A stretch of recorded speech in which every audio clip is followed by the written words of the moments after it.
What's going on, Junkie Nation? Gorgeous George and Goes are back with another superstar from the sport of mixed martial arts. Today we get to talk to Rob Font, who's got a big fight coming up, UFC 292 in August. Rob, welcome back to the show. How are you?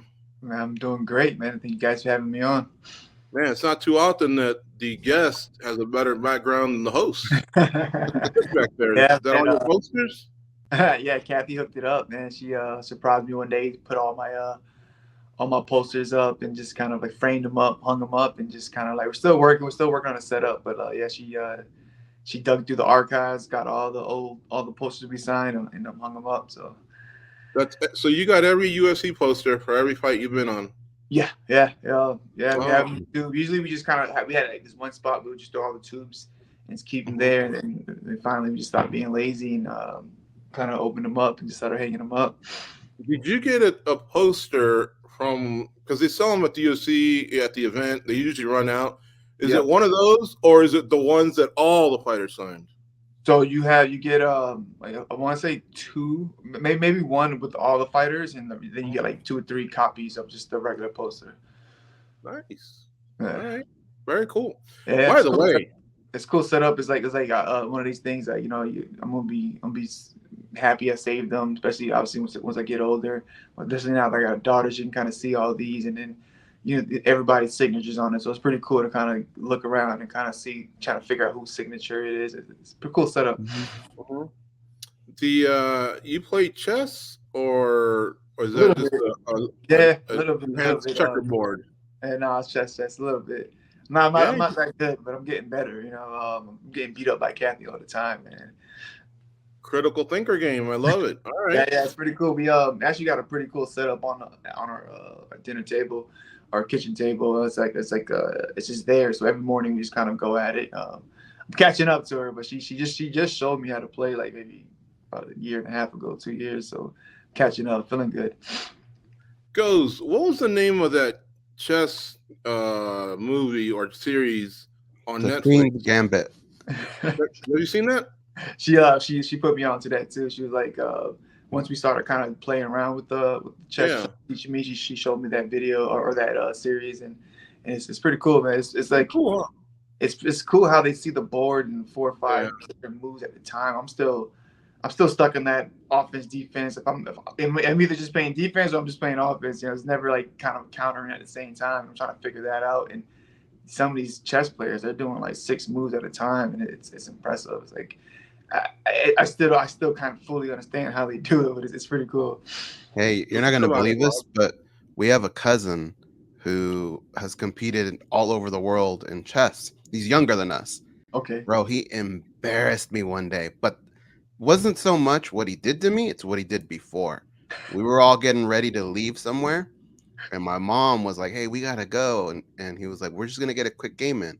She goes, "But we got to go soon." He said, "Don't worry, he'll be done soon." And he took me out, dude, in like 6 moves. I couldn't believe it. Yeah. I just it's funny. I was just at a barbecue not too like maybe like a month ago, and my buddy Jay, his little nephew, 6 years old, same thing. Everybody's at the table just watching him beat everybody up, and Mhm.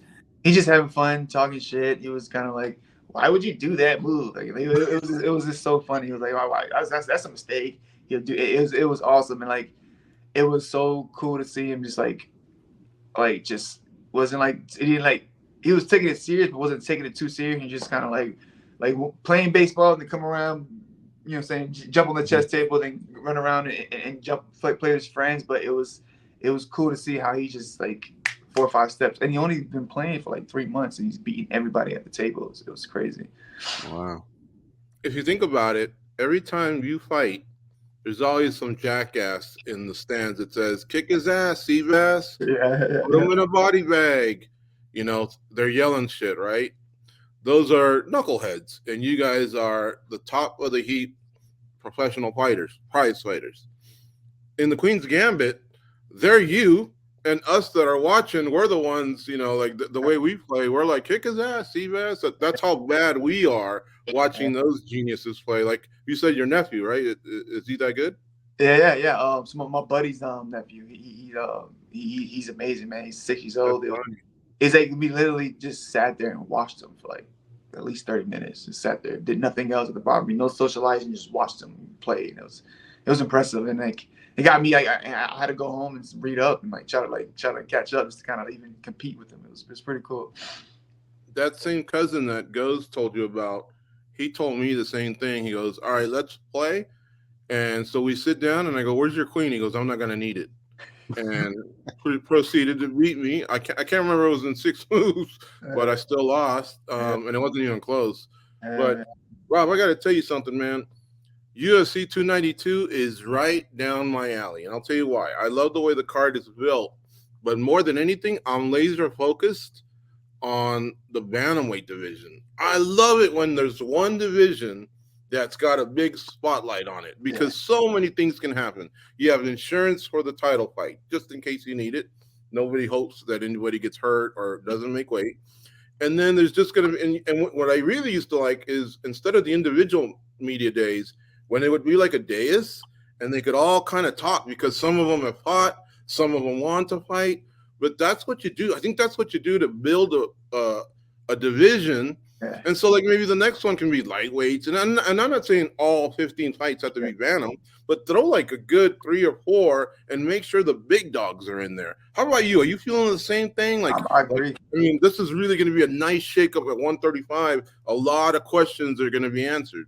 I agree. You know, you have the young phenom in Sean O'Malley doing his thing.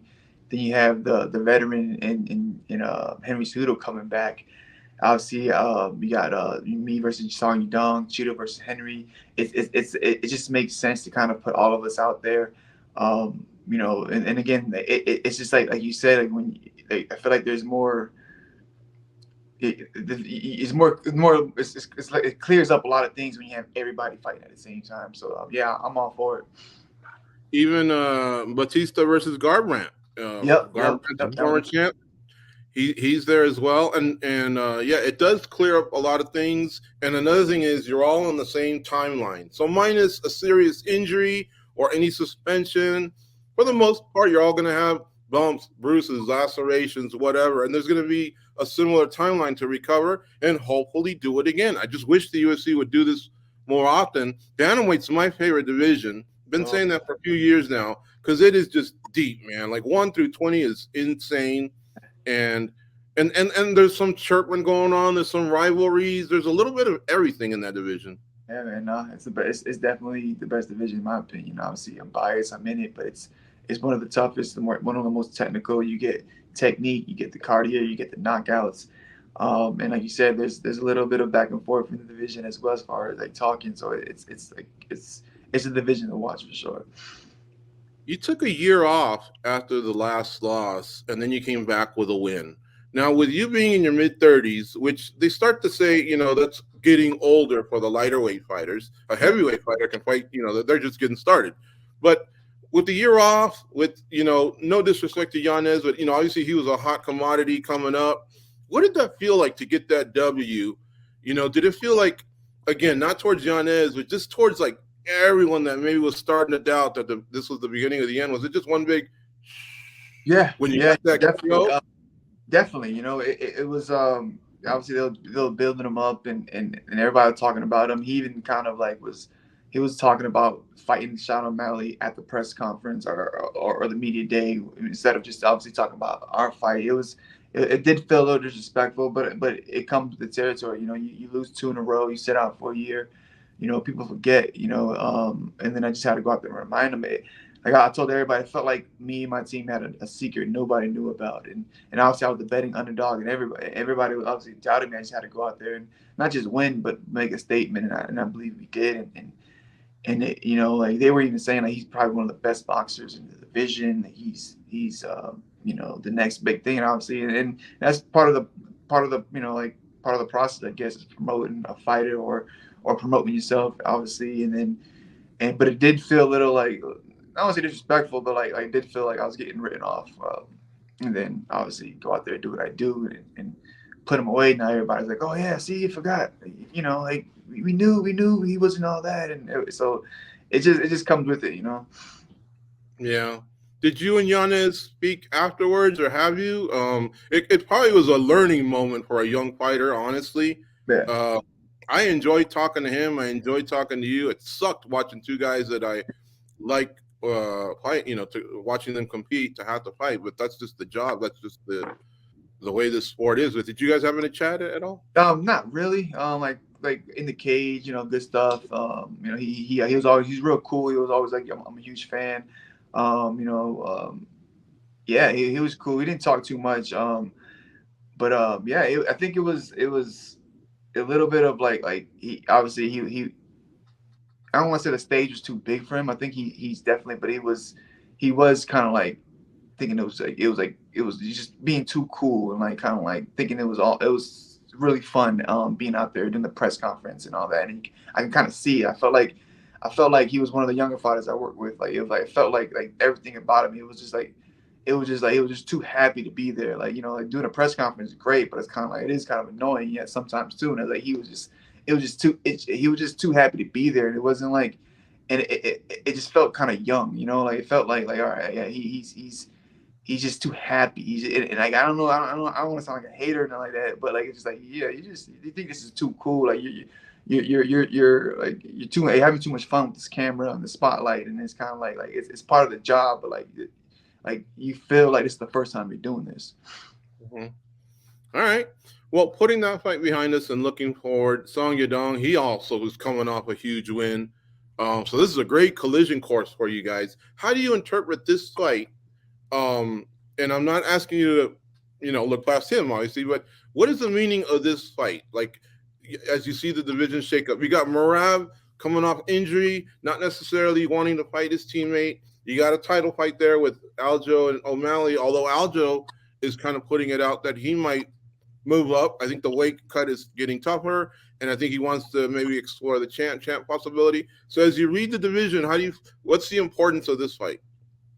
It's more of like obviously a win is huge, but I got to get back to that finish to kind of like have people wanting to see me more than anybody else. I think if I can go out there and get an impressive knockout, impressive finish, or even just an impressive fight. Like I think like I'll be consistent. It'll be two finishes. I'll be in that conversation. It's just it just sucks that I am fighting backwards. So it's kind of like I think this gets me close, but it's not the one. Mm-hmm. Rob, so going back to what you guys were talking about a little bit before and the previous matchup, I think you said something like you felt like when people were watching you, like you knew something. And I want to talk about strategy because I felt the same way. I felt like strategy was really big in that fight because you were always one step ahead and you were frustrating him and you just knew which buttons to push and when to push them. Can you maybe talk about what you guys did coaching wise, preparation wise, and what actually clicked for you in that fight? Because it was one of your best fights. And I want to know, was it a mental thing or a physical thing or a strategy thing, or was it all I just think a coming little. together? I think a little bit of all three of them. I think I needed the rest to recover physically. Mentally, I needed the break. And then strategy and tactically, I think we knew what we had with him. We knew, like he was quick. We knew that he likes to throw. If he gets hit, he likes to just throw. So I was like, all right, let's not get hit by him. But like once I felt it, I knew like he was like he felt like he was just too happy that he landed something. And then he's like, all right, I'm gonna stay right here. If you notice, like when he hit me, he didn't like exit or get out. He was right there. So anytime like he would kind of land, and his head was just right there. So I knew like if I could just kind of close the gap, clinch, get my hands on him, wear on him a little bit, I know exactly where his head's gonna be. And we've been doing it for a while. We kind of stole it from Hector Camacho, where he would kind of grab people's back of the head and uppercut. And obviously in boxing it's illegal, but and with the Muay Thai, with the Thai clinch and kind of like that club, we've been playing a lot with that, and we knew like he's powerful like in that little pocket, but if we can kind of control him, kind of get our hand on him, move his shoulders around, his power is not going to be that much pop. And he started landing, so you can tell he got a little more bolder to kind of like start throwing. And then once I kind of got into that clinch, I grabbed the head, and eventually I found the uppercut. And then once I heard him, then I just kind of just took over from there. But as far as strategy, it was kind of like to not either obviously be all the way out or kind of in that range where I can grab him and never really give him that shot to counter, or get going, and it worked out perfectly, especially early in the first round. He was quick, he was fast. Obviously, I could feel the power as well, but it's just like I just knew where he was going to be the whole time. Rob, being a professional fighter at your level and having an opponent that you have to train for, and then you just get a little bit of time off, and there's another guy that you have to train for, and that just cycle kind of repeats. And we've heard fighters say before that when you have that time off, it's when you can focus on yourself and getting better and not having to focus on a guy you're fighting. Can you talk about that year off and kind of what it did maybe for you mentally and just kind of like reinvigorating your career a little bit? Is that something that even if there isn't an injury involved or something, should fighters maybe look to do that at some point in blocks of their career? Yeah, I recommend it. I definitely recommend it. Like, obviously, it sucked that it was like a forced year off. But yeah, if you have some time to kind of clear up, get some injuries, like clear the mental. Like, I needed to kind of like just take a break. I went back to back. Like I feel like my face needed to really heal up after that Cheeto fight. It was just it was a lot, and obviously, wifey was pregnant, so it was kind of like I just like let's just chill out. I don't want to put her through another stressful camp or whatever, or even like put her through another stressful fight. So it's kind of like let's just chill out, spend as much time with Kathy as possible, deliver this baby, and then still training as far as getting better and recovering, but not like full on in the camp grinding, straight conditioning, sparring, and all that type of stuff. It was just back to kind of how when I first started, where it was just like let's work on technique, let's kind of just roll. We're just kind of like we're not even worrying about the fights. I don't even want to put an MMA glove on. I just want to just like let's just grapple. Let's just kind of put on boxing gloves, shin guards, just go back to just like martial arts, and that's what we did. And then obviously Kathy gave birth, and then right after that we got right back to it. We had a plan. We fought in April, and April fight Cheeto in April. Like, listen, we want at least a year off. So, we told Sean Shelby basically don't call us until April. And then he called us April 8th for April 8th, and when we got back into camp, and then even when we got back into camp, it wasn't necessarily more focused on Adrian. It was more focused on me, and then just one real big key thing was kind of like make sure we can control that clinch when he does start to kind of like get off in that mid range, and it worked out perfect. Man, I'd be stressing if I got a call on April 1st from a matchmaker. You never know. Is it real? Am I really doing this? Let me ask you about bonuses, right? You're a dad now. These bonuses are life-changing. I don't know that fighters really go out there and fight differently. I'm sure it's in the back of your mind, but I don't know. Is it like, is there even a way to motivate a fighter more? I got to imagine you're going in there wanting to win, wanting to put a big performance. But Yeah, that money is life-changing. yeah. Does it feel any different now that you're a father? No, I've always like since my debut, I've always like in the back of my mind, like I want that extra check, like that, like what I'm saying. Obviously, everybody needs it, but I want to get out there. I want to go out there and I want to perform and I want to get after it, and and I also want the fans to kind of be like, yo, this guy deserves the check, not even just because like I just want everybody it wanted to be real clear that like, yo, give that man that extra check. I think when it comes down to it, like I think some fighters like don't worry about it at all. They're like, oh, I just want to get in there and get the W. And there's other fighters that like they're not just satisfied with the W. They want the W, they want the performance, they want the finish, and they want the knockout. Obviously bonus. So it's kind of like it's more of a mindset and more of a personality type thing. Were you sweating it at all because Holland had a KO and Piper, I think, on the card? Like, when did you? I guess you find out at the end, right? But Honestly, this is like I felt good about this one. Like the energy just changed. Like the yeah, energy just changed once I was in there. Like and then once I got out, and then like the whole place just it erupted. So like I felt like no, we got this one. Like it's and I've always been kind of nervous about all the bonuses I have. But like this one, I felt good. Like it was like no, everybody popped. Everybody jumped up after the day. Everybody was standing. So like even everybody around the cage to like everybody just stood up. So I felt it. I felt like, nah, this is gonna be a solid. And then obviously we got the bonus. well, that was going to be my next question. Is this the biggest win ever? For you, like in terms of the feeling, of being carnal and violent in front of Yeah, a big stage. It was a big yeah. card. Miami, like you said, they brought it. A lot of energy from the fans. So in that regard, was it your proudest moment, biggest moment? Was it anything? And I know you fought other big names as well. It's been a while. You've done this for a minute. Yeah, no, definitely. It's probably one of my biggest moments, especially since I haven't fought in front of a crowd like that since 2019. So last time I fought, when I fought Ricky Simone, after that, it's been kind of in the apex. And the first two fights coming back, it was real, like maybe 20 people in there. Then the last two, they or Aldo and Cheeto fight, it was probably more like 50, 60 people. But I haven't fought in front of a crowd like that. So to kind of get that feeling back, to kind of come back from losing two in a row and taking a year off and all that I went to, and then hearing all the saying all the naysayers and all the talk. So like to kind of go out there and just kind of quiet everybody and kind of like you said, like kind of do the point the finger and just remind everybody like, oh yeah, I forgot about this guy's power. He does have power. He is still one of those guys that you got to watch out for. And I'm just happy I'm back in that conversation.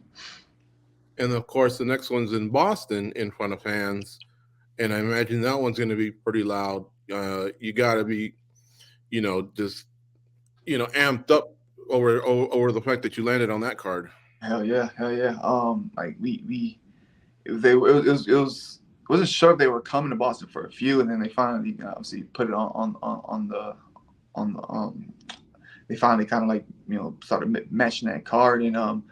And so I just knew like from Miami we wanted to take some time off and then eventually fight in Boston. And then I'm just glad we got a obviously a ranked opponent. Not a ranked opponent ahead of me, but he's still kind of like right there. But what we didn't want to do again was fight another like Asian where he's like so far back, So I'm happy with the card. I'm happy with the opponent, and I'm happy with the time.